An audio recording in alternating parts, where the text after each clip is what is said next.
Cette année, c'est une année de prospérité. Dieu nous répond. Alléluia. Parce que c'est un Dieu qui répond à la prière. Mais Dieu, il est différent d'un magicien.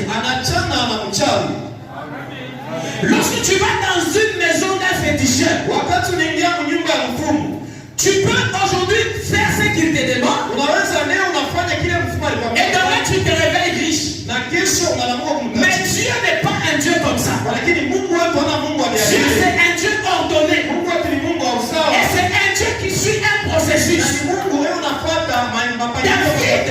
David n'a pas quitté la brousse pour être directement sur le trône. C'est profond. Je veux que tu comprennes bien la prospérité. David n'a pas quitté la brousse pour aller directement sur le trône. Mais il est passé par un processus. Il est passé par une formation. Comment est-ce que tu seras prospère si tu ne sais pas produire?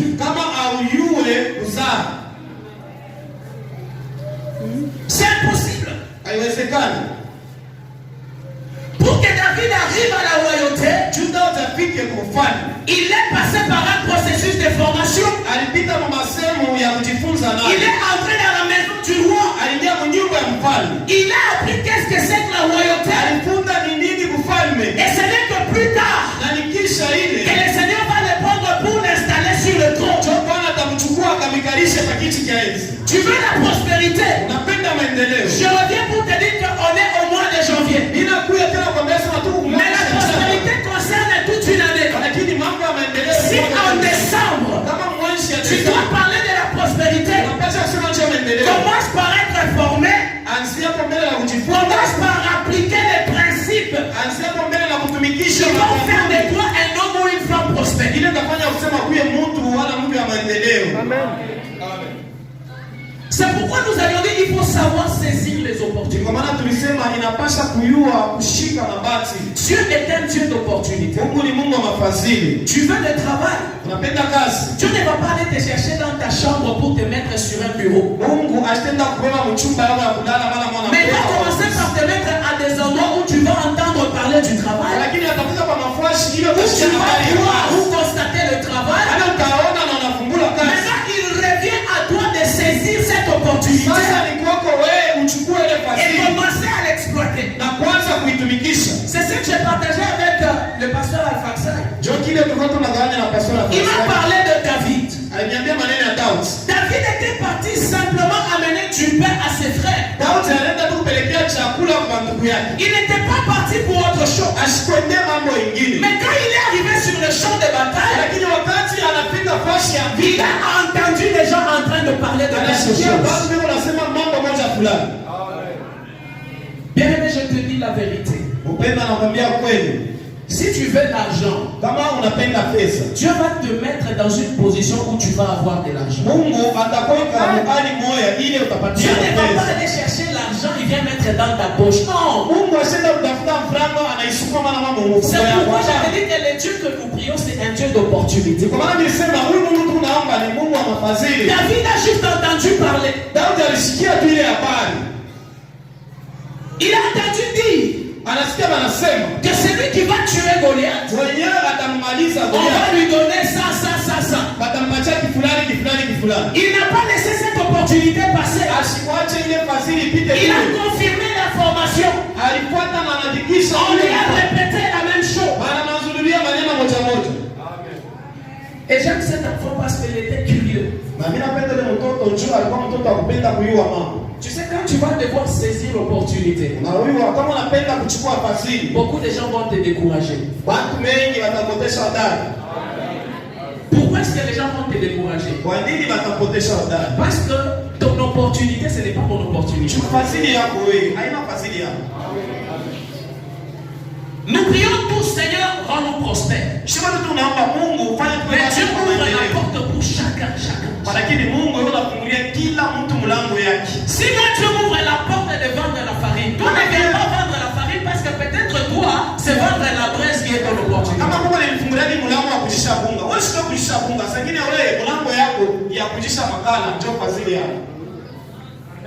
Faut savoir saisir l'opportunité. Et lorsque tu as saisi l'opportunité, c'est là maintenant que le travail commence. C'est pourquoi aujourd'hui, dans 5 minutes seulement, on va finir. Nous allons parler du travail. Le travail, c'est quoi? Le travail, ce n'est rien d'autre qu'une activité productive.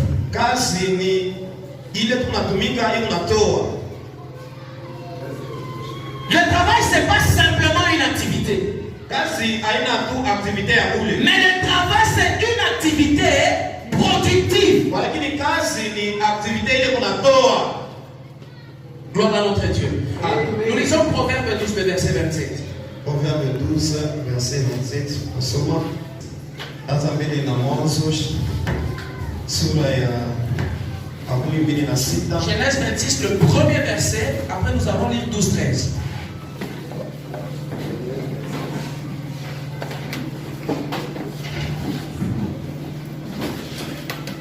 Nous lisons Genèse 26, le premier verset au nom de Jésus. Amen. Il eut une famine dans le pays. On s'arrête là. Il eut quoi? Une famine dans le pays. Ce n'est pas dans une ville, ce n'est pas dans une province, mais c'est la famine qui concernait tout le pays.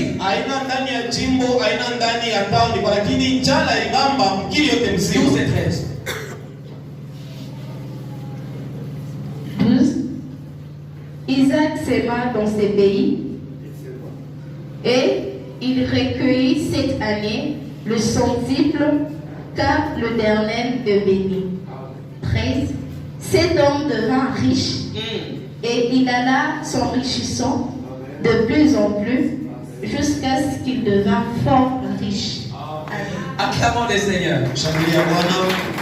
Bon, peut-être les professeurs qui sont ici vont m'aider à comprendre. Aussi les intellectuels qui sont ici vont m'aider à comprendre.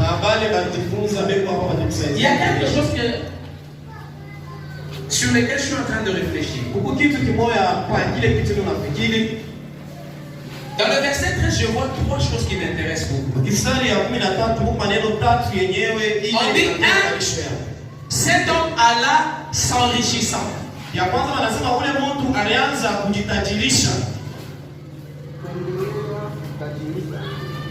Deux, il devenait de plus en plus. 3, il devint fort riche. Allant s'enrichissant, devenant de plus en plus riche, et il devint fort riche. Dis avec moi prospérité. Dans la parole que nous venons de lire, il y a tout le message. La Bible dit Isaac est arrivé dans un pays où il y avait la famine. Comme il y avait la famine, cette famine-là a constitué une opportunité pour Isaac. C'est pourquoi dimanche passé, je t'avais dit que toutes les situations ne sont pas mauvaises. Il y a des situations qui peuvent être mauvaises, mais ce sont des opportunités pour que toi tu prospères. Mais seulement il faut avoir l'esprit de Dieu, l'intelligence, la sagesse pour comprendre et savoir qu'ici, il y a une opportunité.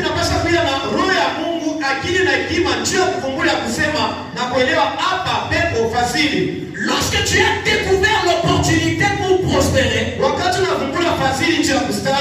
c'est cette opportunité qui va te donner l'orientation du travail à effectuer.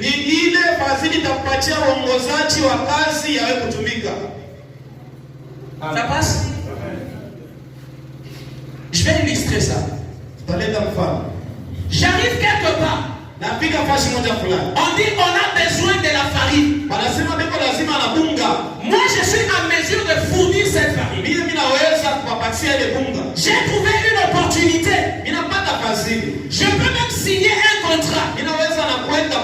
Mais c'est au moment de livrer la farine, moi je viens livrer des briques.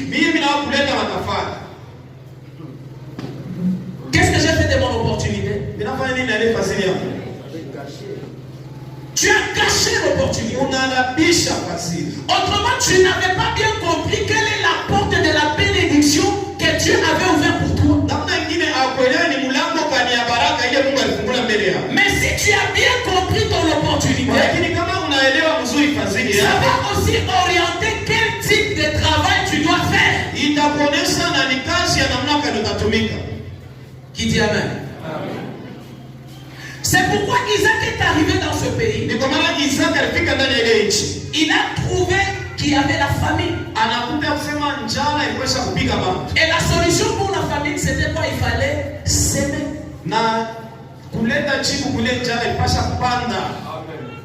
Écoute que je te dise. Si tu trouves un travail qui est lié à l'opportunité que tu as reçue, tu seras prospère.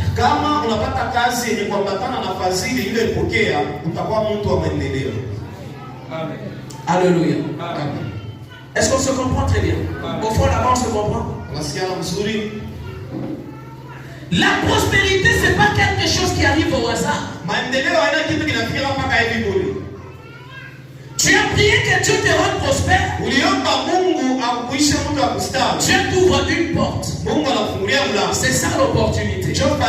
Mais quand tu entres dans cette porte, il faut avoir l'intelligence et la connaissance de ce que tu dois faire comme travail pour que cette opportunité te soit rentable.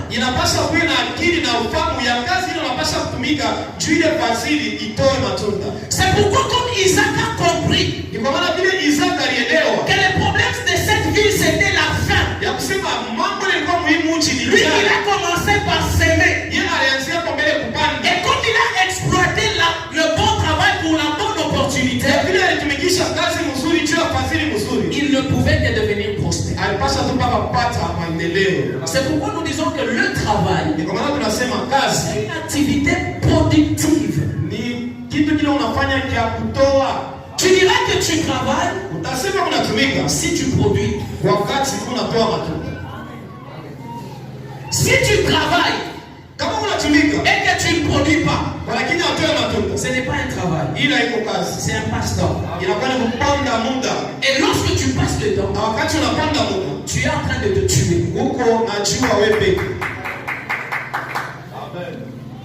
C'est pourquoi le travail demande trois choses.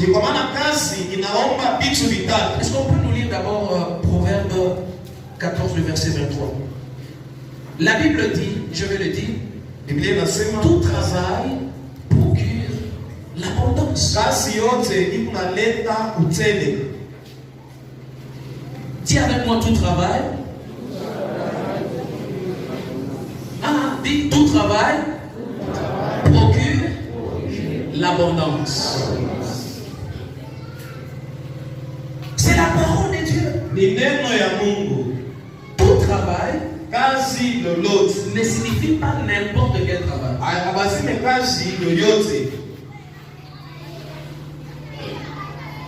Tout travail procure l'abondance. Mais ce n'est pas n'importe quel travail.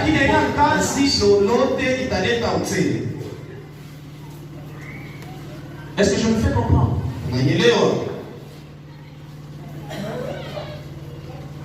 Si tu veux faire un travail qui te procure l'abondance, tu dois avoir trois choses.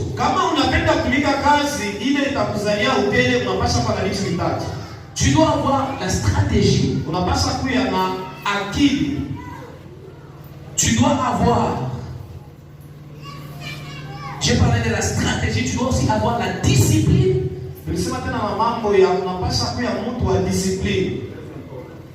Et toi, tu dois avoir la détermination.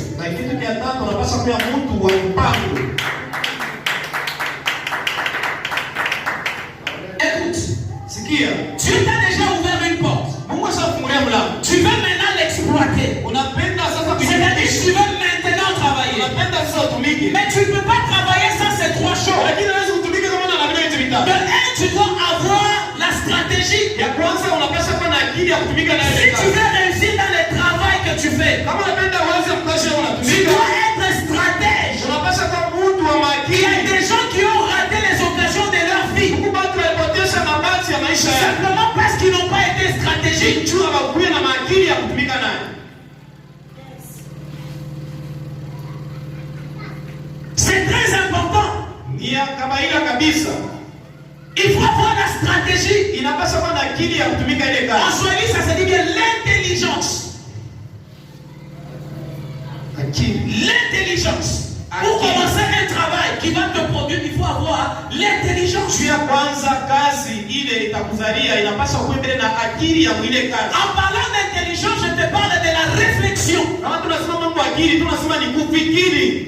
Tu dois savoir comment je vais faire. Unapaswa kujua ni namna gani utatumika. Qu'est-ce que je vais faire? Ni nini utafanya? Et comment je vais procéder? Na ni namna gani utaitumia. Pour que le travail que je suis en train de faire soit productif. Chukashi ile unatumika itoe matunda.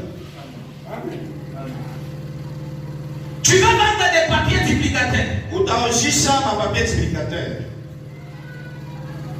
Tu prends tes papiers duplicataires, tu te mets avec au coin du lotus ici. On a un papier duplicataire yako, unasema na hapa kwa ya lotus ça. Tu commences à vendre. Unaanza kushisha. Combien de clients tu auras? Bantu bangapi watoka kukusa?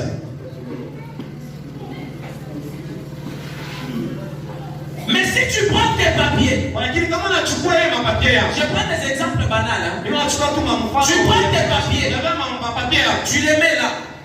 Tu dis pour que j'écoute ces papiers, au lieu que je les vende ici, je vais aller les vendre à Kassapa.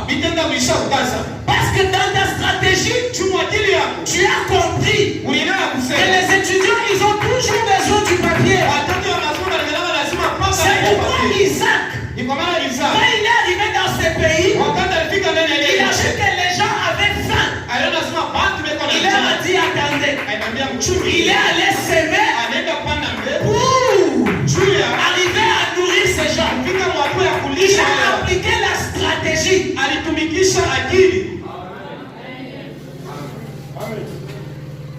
Alléluia. Tu veux faire un bon travail, sois stratégique. Nous allons aller vite. Des deux, il faut être discipliné.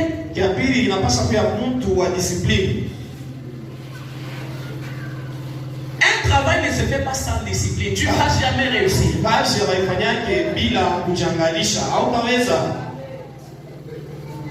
Non, essaie de trouver un bon terme. Discipline.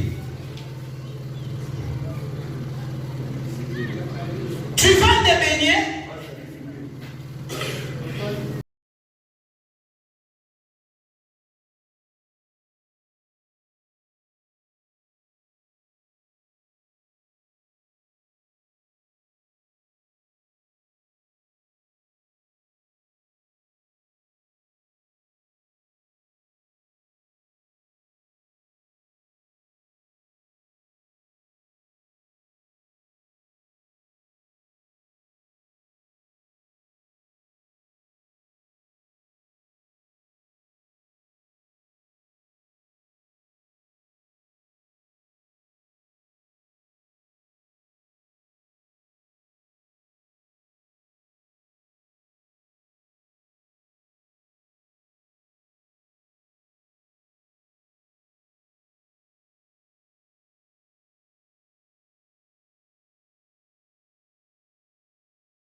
Parce qu'il manque de discipline.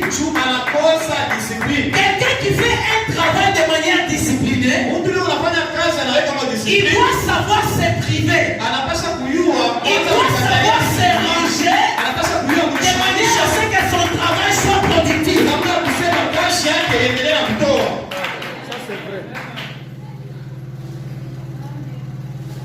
Stratégie, discipline. Comme dans cette église, quand j'ai médité sur ça, j'ai trouvé une très grande stratégie. Maman Ghana. Très grande stratégie. Non mais je vous dis la vérité, je peux l'appeler. Elle va vous dire. À un moment j'ai vu Maman Ghana qui vendait de la braise ici. Je vous donne ces exemples pour que vous compreniez. La stratégie et la discipline. Elle vendait la braise ici. C'était tantôt elle en a, tantôt elle n'a pas.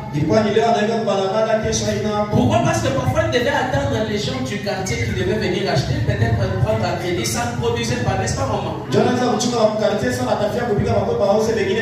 elle a compris que je fais un travail. Mais comme ce travail n'est pas productif, ça devient une perte de temps. Pas seulement tu perds le temps, mais tu perds aussi l'énergie. Les temps passent et les années passent. Mais qu'est-ce qu'elle a fait? Elle a mélangé un grand peuple ici. Après les cultes, tout le monde a soif, tout le monde est fatigué. Alors elle a changé de stratégie. Qui n'a jamais vu le mouvement de Maman Ghana? Je vois déjà après culte. Même si on ne s'est pas encore salué, il court là-bas pour voir. Mais qui bénéficie? Qui bénéficie? Dis avec moi stratégie. Dis à ton voisin stratégie. Elle a trouvé une opportunité. Elle a exploité. Elle en bénéficie. Parce que même dans nos réunions, nous faisons la commande d'apporter 5 vierges.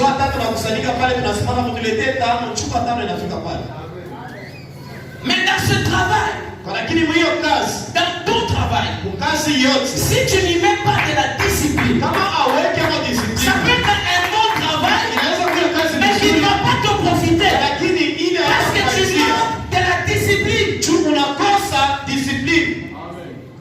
Ce n'est pas à chaque fois que tu as besoin des unités qu'il faut puiser pour aller acheter les unités. Ce n'est pas à chaque moment que tu as faim que tu vas aller prendre ce qui constitue ta marchandise pour manger. Non. C'est pourquoi au-delà de tout ceci, je vais parler de la détermination. Si tu es déterminé dans le travail que tu fais, tu vas produire. Et la détermination constitue à se priver soi-même, se discipliner, ne pas regarder ceux qui te découragent, mais foncer vers ton objectif. Un travail, quel qu'il soit, si il est fait dans la stratégie, dans la discipline, dans la détermination, il est impossible que tu échoues. Tu ne peux pas échouer. Que Dieu le bénisse. Alors il tient une chose pour finir. La stratégie, c'est l'intelligence dans le travail. La réflexion dans le travail. La discipline, c'est avoir conscience du travail que tu fais. Si tu es conscient que le travail que j'ai fait, c'est le travail qui va me rendre prospère, alors tu dois être discipliné. Et de 3, ya tatu, la détermination. kuchukua mpango Ce n'est rien d'autre que le courage. haina kitu kingine kisipokuwa tu hodari. Tout ne sera pas facile. Yote haitakuwa mwepesi. Tu peux commencer quelque chose qui tombe aujourd'hui, qui se relève demain, qui tombe, mais tu dois être armé du courage. Unaweza kwanza mambo leo inasimama kesho na Mungu, lakini Tu dois être déterminé. unapaswa kuwa na mpango. Parce que même quand tu commences quelque chose, Tu unataka manaanza kitu il y a kingine. des gens qui vont venir te dire, écoute, nous avons déjà essayé ça, ça ne marche jamais. Mungu atakwambia sema shitu shabimaka hivi yote abiri Mais pale. retiens que ton opportunité Wewe baba kusema fasiria n'est pas l'opportunité de l'autre. haina fasili ya Que Mungu. Dieu nous bénisse. Mungu Amen. atubariki. Amen.